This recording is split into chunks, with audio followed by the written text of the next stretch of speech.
1984 on Objective Truth and Reality. The protagonist Winston goes into an existential crisis in how to know if anything is true. This is because he works for the Ministry of Truth, an organization which notoriously changes the facts of history to support the government's current agenda. Winston's own memory runs into conflict when he is unsure of whether their nation of Oceania has been at war with East Asia or Eurasia 5 years ago. Was the party's hold upon the past less strong, he wondered, because a piece of evidence which existed no longer had once existed? But today, supposing that it could be somehow resurrected from its ashes, the photograph might not even be evidence. Already at the time when he made his discovery, Oceania was no longer at war with Eurasia, and it must have been to the agents of East Asia that the three dead men had betrayed their country. Since then there had been other charges. 2, 3, he could not remember how many. Very likely the confessions had been rewritten and rewritten until the original facts and dates no longer had the smallest significance. The past not only changed, but changed continuously. What most afflicted him with the sense of nightmare was that he had never clearly understood why that huge imposture was undertaken. The immediate advantages of falsifying the past were obvious, but the ultimate motive was mysterious. He took up his pen again and wrote, "I understand how, I do not understand why." He wondered, as he had many times wondered before, whether he himself was a lunatic. Perhaps a lunatic was simply a minority of one. At one time it had been a sign of madness to believe that the earth goes round the sun. Today, to believe that the past is unalterable. He might be alone in holding that belief, and if alone, then a lunatic. But the thought of being a lunatic did not greatly trouble him. The horror was that he might also be wrong. He picked up the children's history book and looked at the portrait of Big Brother which formed the frontispiece. The hypnotic eyes gazed into his own. It was as though some huge force were pressing down upon you, something that penetrated into your skull, battering against your brain, frightening you out of your beliefs, persuading you almost to deny the evidence of your senses. In the end, the party would announce that 2 and 2 made 5, and you would have to believe it. It was inevitable that they should make that claim sooner or later. The logic of their position demanded it. Not merely the validity of experience, but the very existence of external reality was tacitly denied by their philosophy.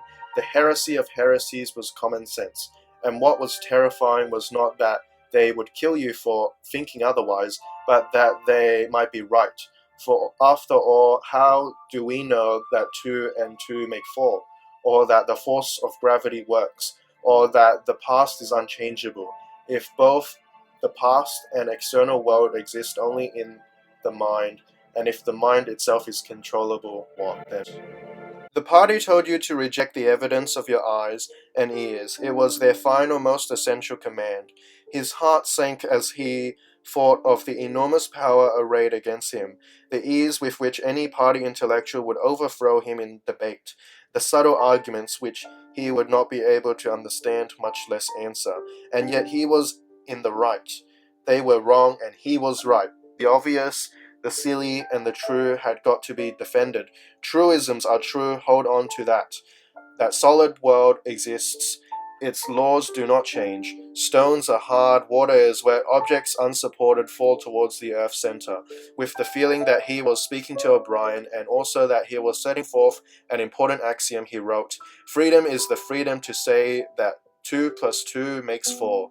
If that is granted, all else follows."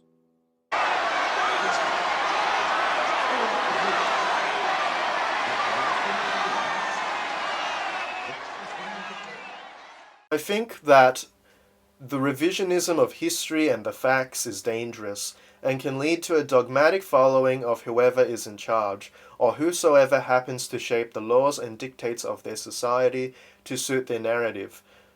There is objective and empirical truth beyond the alleged facts that have been told, and logic and reason is used to engage with matters of knowing reality.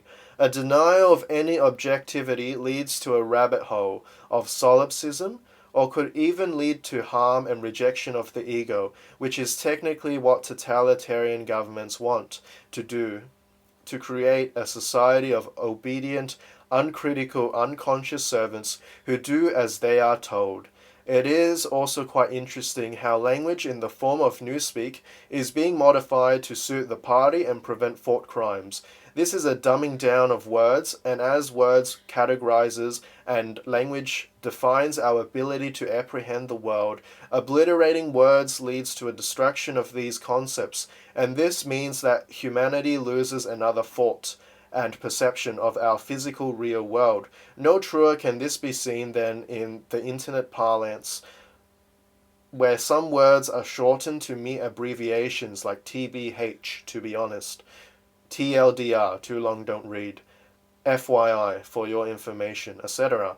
These aren't bad per se, but there is an obvious shortening trend happening. Knowing truth and reality is becoming much harder as the internet has created echo chambers, which limit thought, and neologisms and words are shaped to serve these narratives, closing access to the physical world and further polarizing and dehumanizing the other. The solution then is to continue to think critically, understand things properly in their totality through extensive studying and reading, and to be well versed in all manner of things, to keep the memory of bygone eras alive, so as to preserve history, facts, and sane reality perception. The ego and individualism must be preserved in the face of conformity, and the ultimate goal is to pursue truth, for the truth and the good are one and the same, logical and emotional, simple and multifaceted, convicting and calming, useful and beautiful, transcendent and immanent. So yeah, those are my thoughts. Thanks for watching. Bye-bye. She's forgotten what it's like to live on the outside, to not be in prison. Coming to bed, honey?